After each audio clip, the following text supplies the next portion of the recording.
the high pass and the low pass. And it's difficult to compare, but I'll show you a more clean comparison coming up. What we're doing is we're reducing kind of aberrant baseline shifts or slower activity, and then reducing the noise in the environment and muscle activity. And so what you begin to see here is you get a faint signal that, oh my goodness, there's something that's, evolving in terms of rhythmicity, frequency, amplitude, and even topography. When you look at the left side of our page here versus the right side of the page. And what I'm setting up is the recognition of a seizure on EEG. So now I've more heavily doctored this EEG page. What I've done here is we kept the same filter frequencies that we applied, but I did two other things here. I changed the sensitivity, excuse me, to 15. So by increasing the sensitivity, I've made the waveforms actually appear smaller visually on the page, so you can get a better understanding as things if they don't overlap, which is important. I've also changed the time base from 30 to what's called the more European speed, or 15 millimeters per second, so we can see more of the EEG in space in one screen. And then I've also changed, when you apply electrodes to the head, we have different ways of obviously they record the signal, but the way we understand that and visually represent that signal is different. We can reference all electrodes to a single electrode, an average to one another in chains, and in this what we call montage, we've referenced the electrodes to their nearby neighbors, which is called a Laplacian montage. And so you can see the power of understanding all of the things that are at reach, so that we can say, oh my goodness, this is the early ictal period, and this patient's having a seizure. Questions on this before I move on?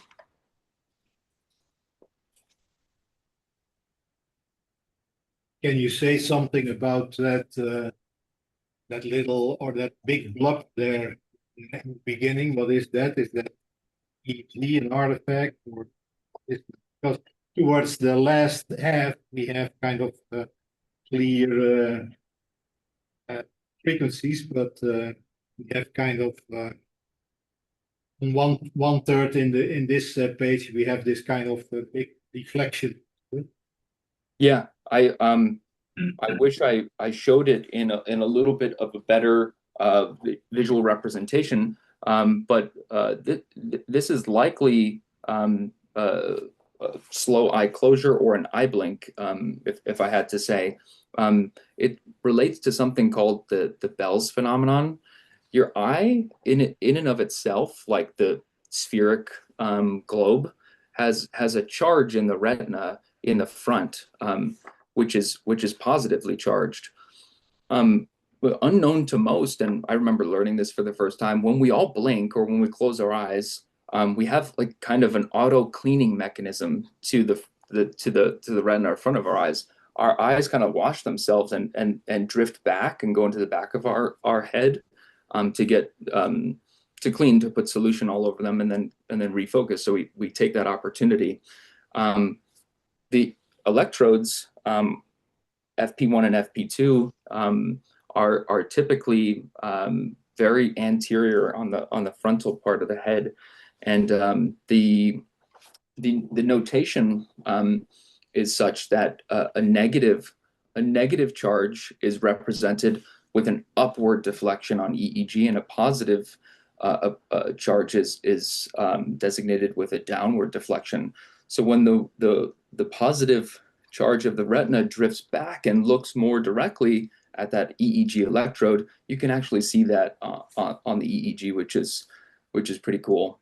If you're ever in EEG trivia, I remember one of my mentors, his name's Bill Tatum. He's a very famous epileptologist, and he put a tricky EEG up on the board and asked us what was going on, and it was a patient with one normal functioning eye and a glass eye, and it threw the class for a loop. So yeah.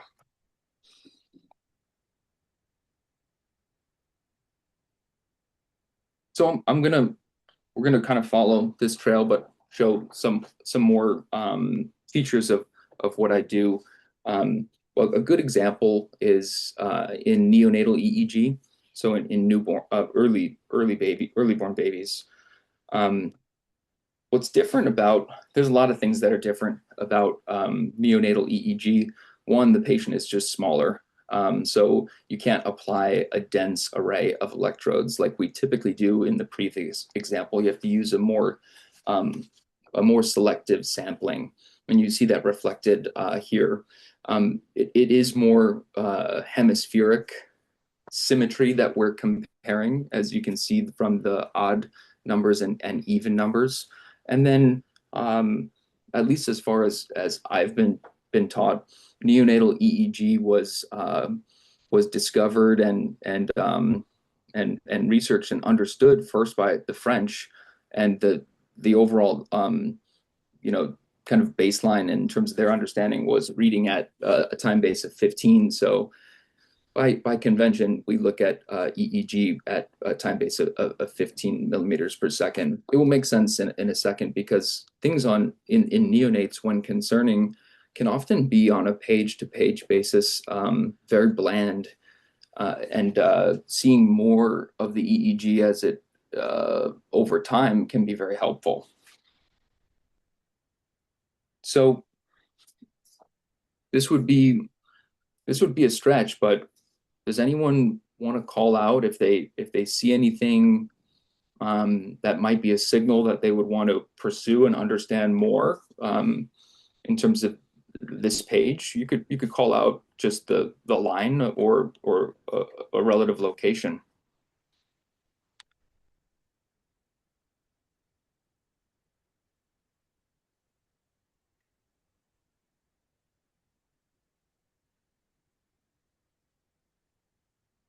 I know what I would have said when I started to learn EEG. I've been like, oh, right here, these big spiky things, those must be of interest. But you can see down here we have a relative EMG electrode, so those are likely just correlating with movements.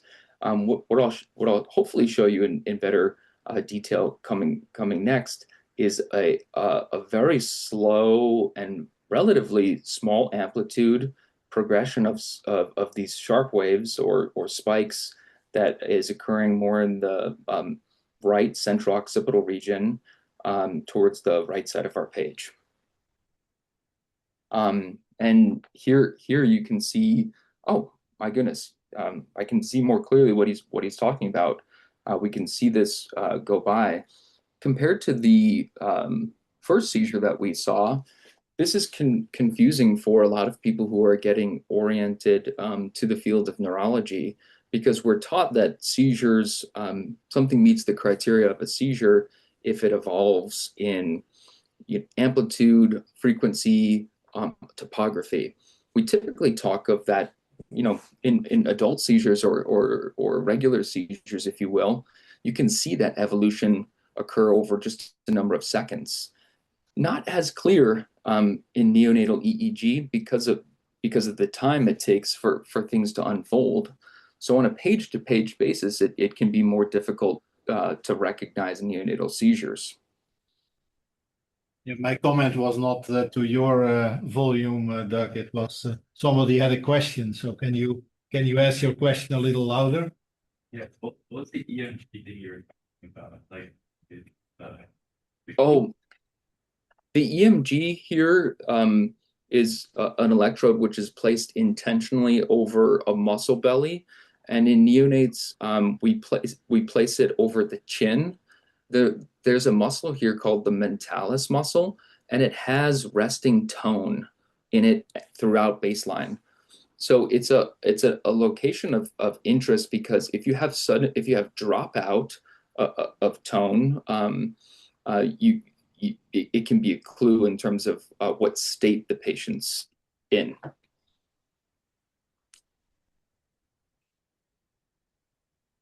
So here, what you see is you see that the EEG has been more aggressively filtered with the low frequency filter at 3 hertz and the high frequency filter at 15 hertz.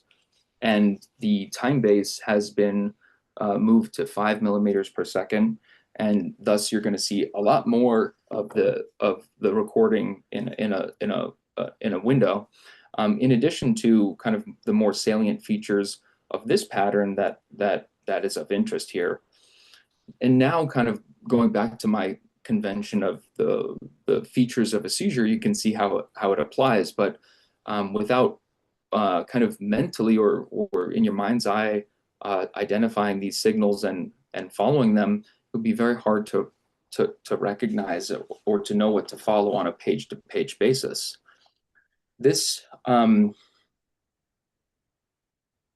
this conundrum is a nice setup for showcasing the power of quantitative EEG, which is a tool that most level 4 epilepsy centers leverage and can do a variety of different things. It creates colorful pictures which allow us to brainwash people who are not sure if they're interested in epilepsy yet. Come here, it's easy. You can see things in pretty colors. Just kidding. But it really adds a lot of dynamic power in terms of having other ways of recognizing or mapping what's going on with the signals. So you have the fast Fourier, you have the power spectrogram, you have rhythmicity spectrogram, you have an asymmetry index, you have alpha delta ratios, suppression ratios. Really, it's a tool somewhat like MATLAB that you can build something in if you'd like to understand it further, but it comes with a kind of universally accepted base package of montages, which can be helpful.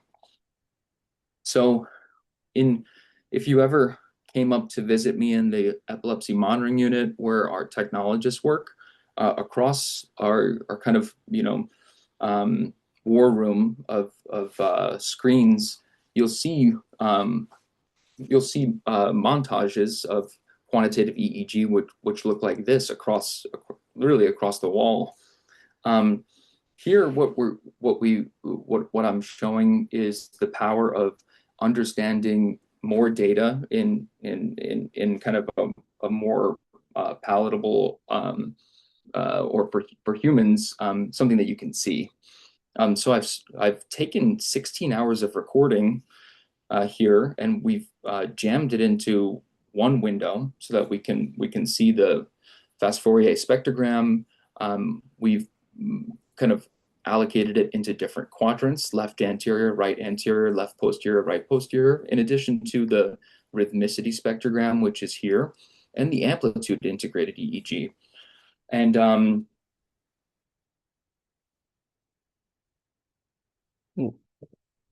what this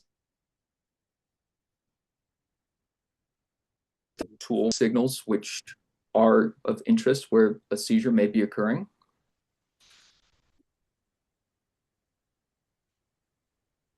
I think we lost contact for a sec. Oh, on my end? I think it was us. It was us probably. Yeah, I'm on the Can you VPN. repeat the question? Oh, I was just giving it the audience an opportunity to find the seizure in this 16 hours of EEG and quantitative EEG here.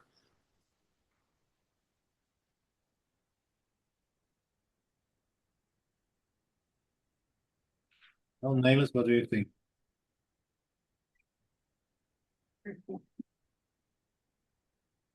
Can we go to it and point at it? I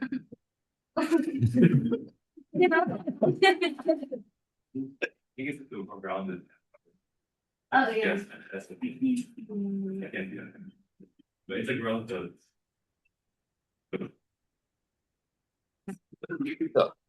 I'm hearing bits and pieces of the audio, but it sounds like someone's on the hunt, and I think you're in the right location. But if you were calling attention to this area over here, wow, yellow is not really going to be very helpful. I should change that color. This general area, then you'd be correct. I mean, there's probably more signals across here, but in terms of the take-home one, that would be the area. We have a number of kind of silly things in neurology that we like. We're obsessed with signs, you know, figure 4, fencing posture, all of these things kind of like buzzwords to clue us into what's going on. And so what you see here is what's called flame sign. Flame sign is really a sign that you can see on the fast Fourier spectrogram, and it represents a shift in power of different frequencies, which makes sense when we imagine a seizure being kind of an electrical storm overtaking a region of the brain, and that generally correlates with a rise in rhythmicity.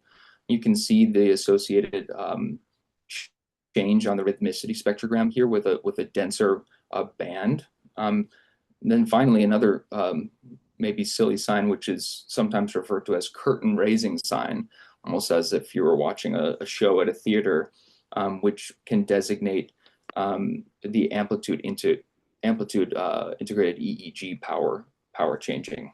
You can see they align here, right?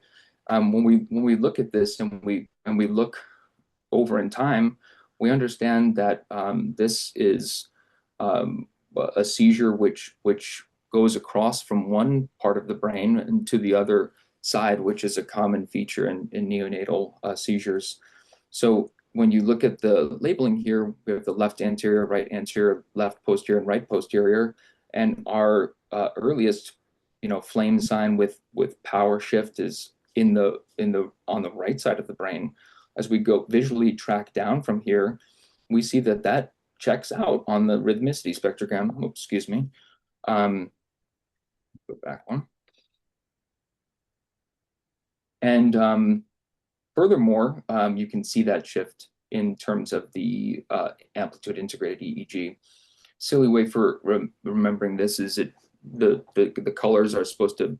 I'm not sure if it's supposed to, but it's a helpful correlate to remember that they align with the political parties in the United States. So red, right, and left, blue. So that's why these are represented as such. So what's the distinction between the FFT spectrogram and the rhythmicity spectrogram? The rhythmicity spectrogram, gosh, I guess it's really telling you in terms of shift in frequencies, more so in terms of a single frequency, if you will, and the repetitiveness of that, or the rhythmicity of that single frequency. In reality, though, I mean, these are simplified kind of, vantage points, almost like with binocular vision, looking at different angles at the same phenomenon, which is a physiologic kind of eruption of electrical activity. How you break it apart, or how you filter it, or how you analyze it is in the eyes of the beholder in terms of what may or may not be meaningful to that patient and that particular case. It can change drastically from case to case on a daily basis. I can tell you that. That's kind of interesting to see these topics. We just talked about spectrograms a little bit, and you can see the shift here. You can see it shift there as well. I actually also forgot what rhythmicity spectrogram algorithm is, to be honest. So I think it may be just focusing on certain rhythms.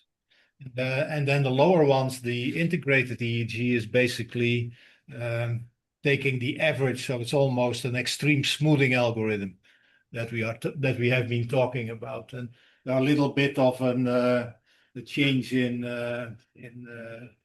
logarithmic and linear scaling depending on what the amplitude is, but in essence, it's just an extreme smoothing algorithm. But it's interesting. Also, you can see the same if you look at the upper ones. You can see the same shift, isn't it?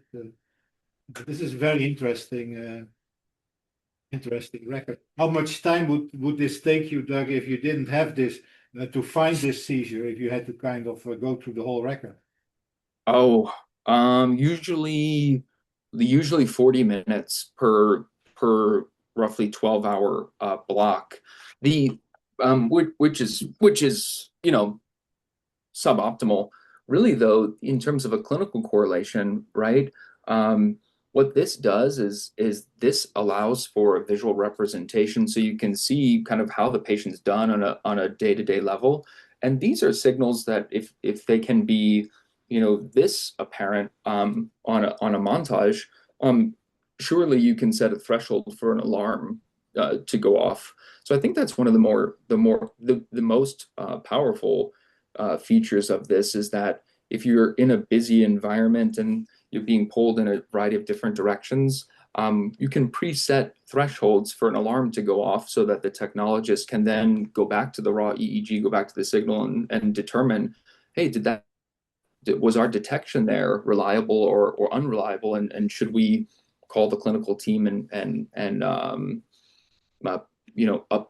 escalate treatment for these patients, or sometimes as you can imagine, not everything that is rhythmic or high amplitude is seizure. Brushing your teeth or scratching your head can certainly make these detections go off as well, which sometimes becomes the bane of people's existence in terms of monitoring. Wait, sorry, I have one more question on this one too. Is there anything to make of after the change in spectral properties that you pointed out? There's like an attenuation of high frequency signals. There's more blue in the plot. Is there something to make of that? Yeah, great observation. That is that's I would say without the clinical details, that's a common finding that we see after seizures in all age groups. Really, the reason that a seizure stops is not random. You can imagine if you have an electric toaster and you just throw it into a pool, which is kind of like a seizure in the brain, right? What's the reason that electricity would dissipate or stop? There needs to be a response, or the stimulus needs to go away. And so the brain is a phenomenally interesting to me because it's such a dynamic organ. It does not roll over and take a beating. It fights back in terms of its own protection against seizures. And as a seizure unfolds, the main mechanism by which it stops is the brain itself. So the brain is applying brakes, so to speak, on the ictus. But following, there can be an exhaustion or a post-ictal period, or evidence that the brain responded to that seizure and suppressed things. And then you can see a period of post-generalized or post-ictal suppression in different cases. And I think that's what you were very nicely seeing here. Does that help? Yeah, absolutely.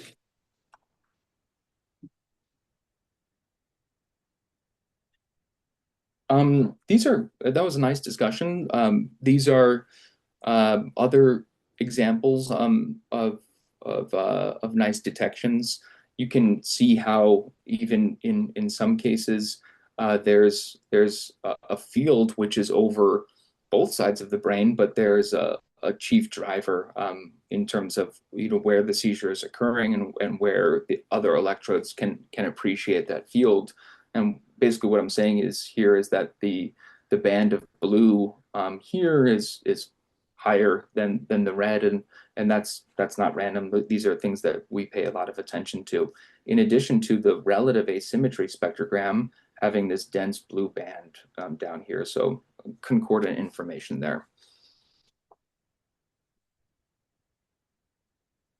So kind of just going quickly on a more superficial level in terms of introduction, we can see a variety of different EEG features and the trends that they correlate with frequency, with FFT, amplitude, being obviously amplitude integrated EEG, and continuity as well, as you kind of picked out there, and then with the rhythmicity, with the rhythmicity spectrogram. So extremely powerful, and could honestly probably do a multi-day lecture on all things related to quantitative EEG and trends. Just want to touch on one final aspect of what I do, which might be of interest to the class before I'll field some questions. And that's a process called EEG source localization, which I actually was first exposed to with Dr. Van Drogelen as a fellow. Really, my dad and Dr. Van Drogelen have really shaped this and taken this to far lengths, which I'm the benefactor of, and my patients are the benefactor of in today, as they have done really well with epilepsy surgery. So in some cases of epilepsy, you'll have focal epilepsy, which is different than generalized epilepsy. Generalized epilepsy, the seizure comes across all regions of the brain at once. Not that would be different than focal epilepsy, in which a seizure erupts from a distinct region. Especially in kids who have pre-existing normal development, seizures can be dangerous, very cognitively clouding, but a small problem in terms of the brain's shape or organization can create a ton of downstream noise. And finding where that problem is occurring can be challenging. And we can work backwards to determine where it comes from. Historically, the field, and you'll hear just in kind of medical shows or peripheral understanding of epilepsy, people are kind of obsessed with seizures because they scare us, and people want to respond to them. I always make a distinction, though, and this will kind of be a strange analogy, but it'll come back home in a second, that a seizure for me is important because it's an opportunity to treat someone and learn more about them. But the seizure itself, especially in the case of focal epilepsy, is the kind of escape of electrical activity as it just invades and flies across different regions of the brain. So sometimes I feel like when we are as a medical field hyper obsessed with the localization of the seizure, it provides helpful information in terms of narrowing down where it's gone to, but each time you see a clinical sign of a seizure as it unfolds in patients, it's just almost like a getaway car going through a toll booth. We can see it, we know where it's going. It doesn't tell us where exactly it came from. So in the game of epilepsy surgery, it's good to know where it's going, but really we want to know the on-ramp and maybe the neighborhood or the house where it came from, because in cases where patients do well, you have a really refined hypothesis and you're able to leverage modern techniques like laser ablation surgery, and without sacrificing normal brain, treat someone's problem and cure them and allow them to have full intellectual potential in a normal life. So really, the seizure is what scares people, is what seems to be interesting, but we need a marker of where the on-ramp is or where the crime scene was. And it seems like a silly analogy, but it really tracks, because the brain is a dynamic array of neurons that are organized in bundles or tracks.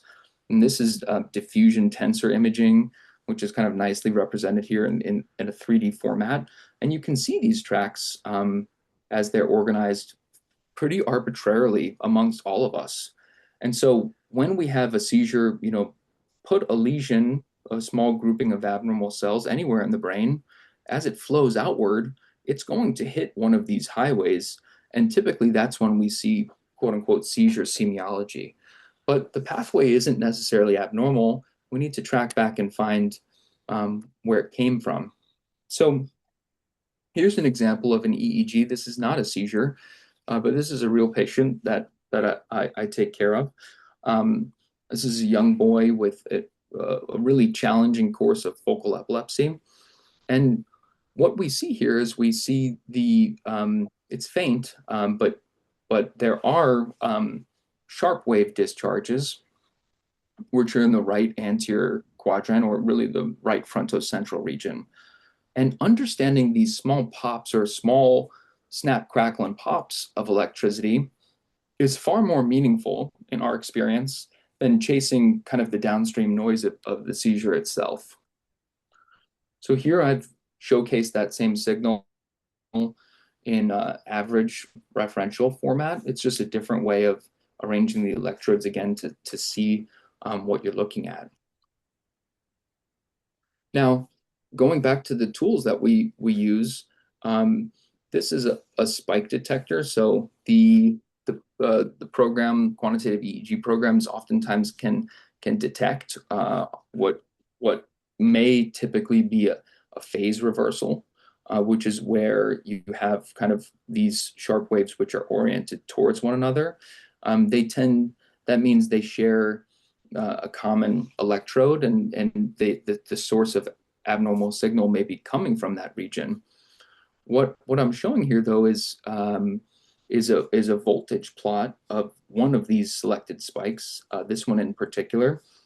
And you can see, sure, I guess if this is one of your first time seeing EEG, you'd have to take my word for it that that's abnormal. But there's also a lot of appreciation of background noise when you only select one, when you only have the opportunity to select one spike. It might not be the strongest signal to tell you where a problem may be coming from. Here's the difference when I selected 185 spikes and I've averaged them to reduce the background noise. Look at the clarity of the waveform that we get, and the nice kind of diminishment of kind of sway and aberrant frequencies in the background. This is something that's worth pursuing. And you can see the strengthened voltage plot across the brain here with a more kind of circular ripple pattern, as I sometimes like to teach it. What we want to look for, right, is it's almost like dropping a pebble into a pond, and you see the rings that form as it comes out. If you're close to where you drop a pebble, you can see small rings, and then they move into larger rings. However, if you just see ripples, right, and they don't look like they're very confined, well, you may or may not be very close to the source of where that signal is coming from. So a more condensed pattern is clinically far more meaningful. We found this gets a little bit technical, but this is a program in which we can do EEG source localization. It's called Curry. There's a number of different proprietary programs that are all good. Essentially what it does is it leverages the inverse solution, where if you ask, you apply kind of 3D spatial mathematics to position where this spike could be coming from, and you position it with what's called or it's positioned with a dipole. And so you can see here, this is the actual MRI of this patient, and the plotted averaged dipole of those 185 spikes, and it localizes it into this right frontocentral region.